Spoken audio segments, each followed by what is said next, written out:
Hello everyone, welcome back to my channel.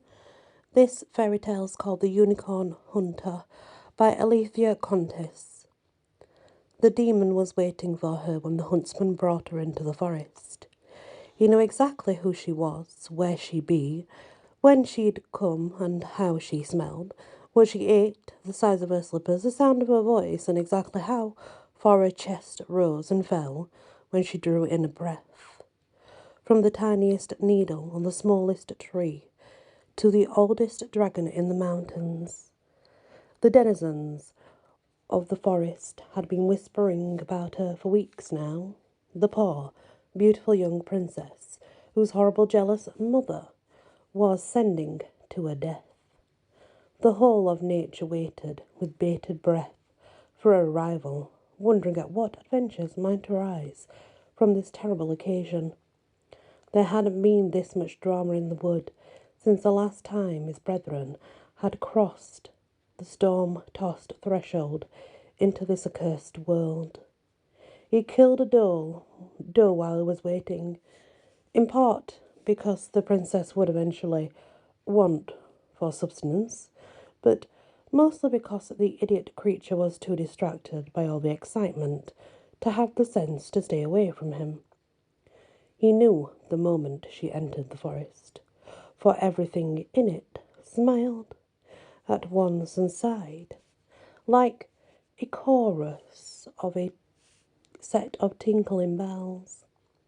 The cold winter sun broke through the grey clouds and bare branches to kiss her alabaster cheek in reverence. The gold thread in her dress and golden ribbons in her ebony hair caught the light and danced like fire. She was young for her height, slender as the willows, and as yet untouched by the first blush of womanhood. Perfect. The four winds, dizzy and drunk with happiness of her arrival, caught up the dead leaves of the forest floor and spun them in a frenzy of deride applause. The ecstasy was short-lived, however, and the forest caught up a collective gasp when the huntsman tore the sleeve of her dress, scratched the pristine flesh of her arm, and forced her to the ground.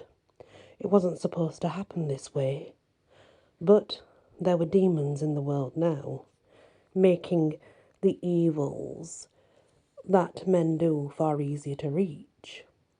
So the memory stone had taught him and his brethren, and so he knew what he must do to correct the situation.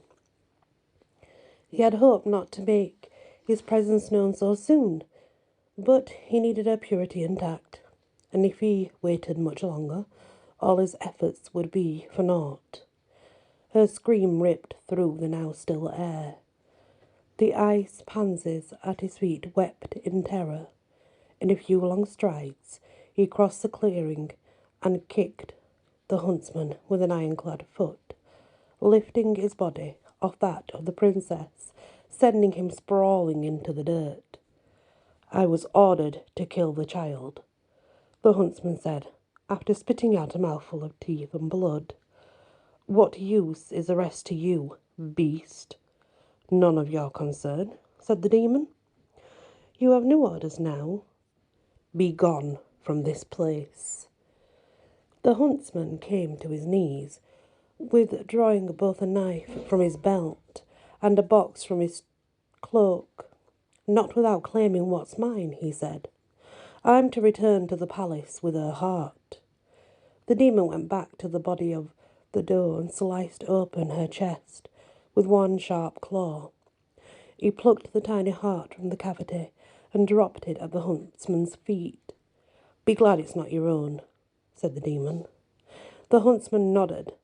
He snapped the heart up in the box and limped away from the demon as fast as his legs could manage. "O great and honourable beast," the young princess addressed him, without looking directly at him. Her voice shook and hiccuped with tears. "Thank you for saving my life. My kingdom owes you a great debt. The same kingdom that just sentenced you to death. I doubt they'd sing my praises at the moment. She might have been a princess in the most perfect human female form this world had ever seen, but she was still a young girl, and far sillier than she looked. He'd forgotten how closely ignorance walked in the footsteps of innocence. The memory was less amusing than it was annoying. You, however, owe me your life, and that life I will take. So stop your snivelling and get on with you. We have work to do. Work, my lord? He snorted at the address, as if a ridiculous feudal society would function longer than 5 minutes in his world. He felt the compulsion to explain, but knew the words would be wasted. That's right, work.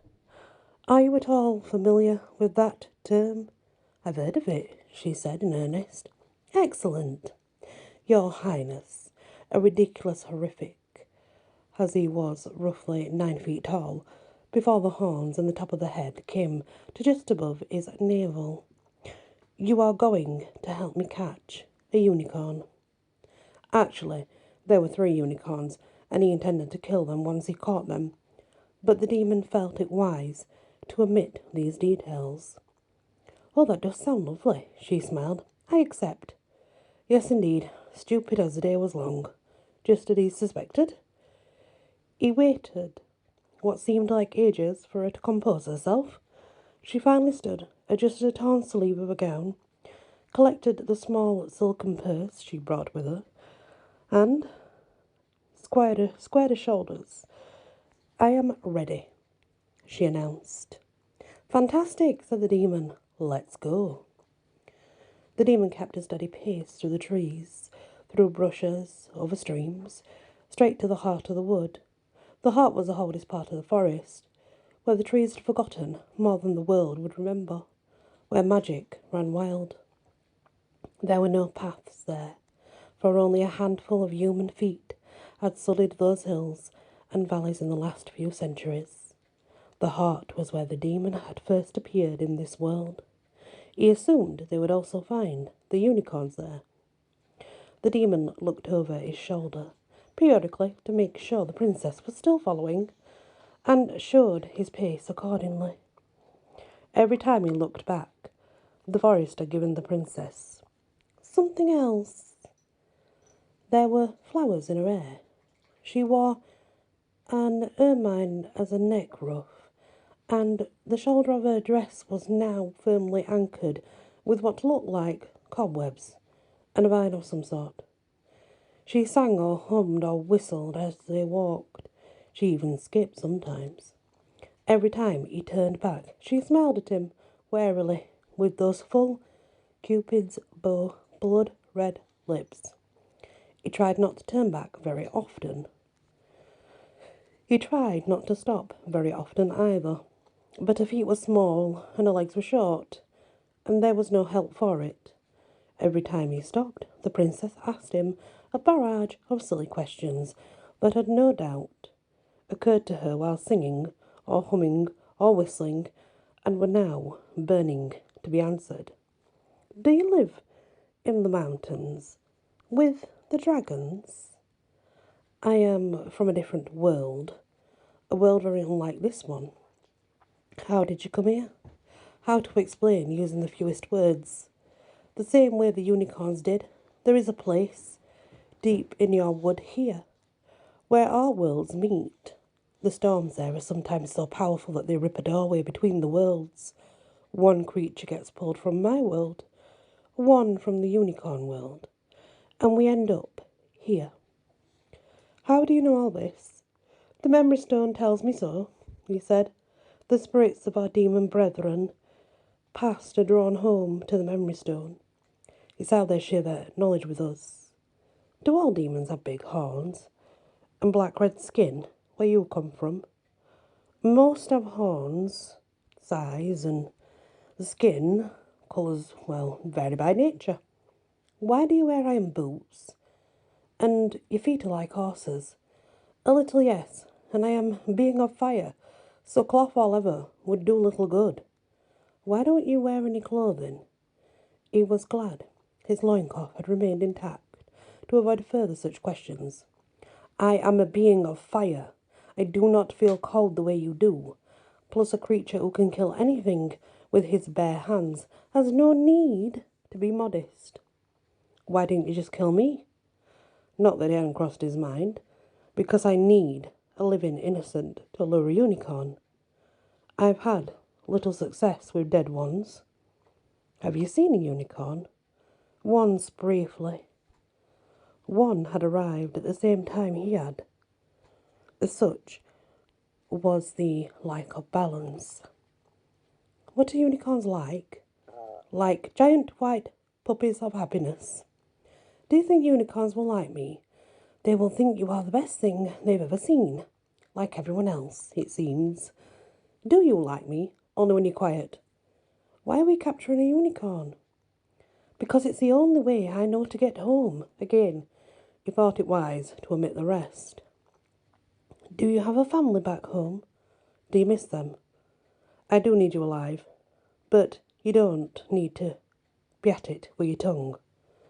The answer was enough to curb her examination until the next time they stopped. It wasn't a planned rest, but the girl collapsed on the crumbling stones at the foot of an ancient well. It was a good place as any. A bear cub smuggled up to the princess's back as a warren of rabbits cozied up to her front, keeping her warm. The demon thought it a bit ridiculous that nature here should fawn all over this little girl just because she was beautiful and a princess. He felt bad for any poor ugly pauper girl who stumbled into the forest unawareness. She'd be that bear cub's breakfast, for sure. Every time they stopped, there was always one animal or another in the princess's lap. The demon noted their bravery. In all the time in the forest, he had never before had the pleasure of any beast's company.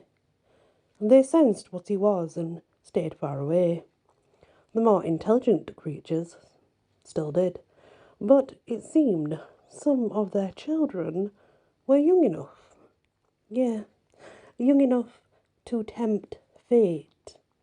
Turning the tables, he asked her one question before her heavy eyes escorted her into sleep. Why aren't you afraid of me? Should I be? She asked. I'm a demon, he said. I could drink your blood to warm my feet, grind your bones to make my bread. But you won't, she said. You need me to capture a unicorn. I could burn all your clothes so that you might freeze. I could spit in your face and you would lose your beauty in a heartbeat. Will you? She asked. Perhaps, if you make me mad, he said. Then I will endeavour not to make you mad or anger you, she yawned. We have tales, old stories from long ago of benevolent beasts who were really kind souls, or princess in disguise. I'm no prince or princess, he said. Pity, she mumbled. I could use a prince, and with that she slept. Perhaps the queen was not mad, and in sending her daughter away, she had done her kingdom a favour. This child, though a rare beauty, was too happy and silly and gullible and kind. Her subjects would riot, and her advisers would rob the coffers bare, and her castle walls would be breached within a fortnight. She would make a terrible queen. Even still, he could not imagine sending his own daughter, or any child, to a death. And he was a demon. That's the end of part 1 of the Unicorn Hunter. If you have not guessed, the original tale is Snow White. Just so we're clear. Thank you for listening and many blessings.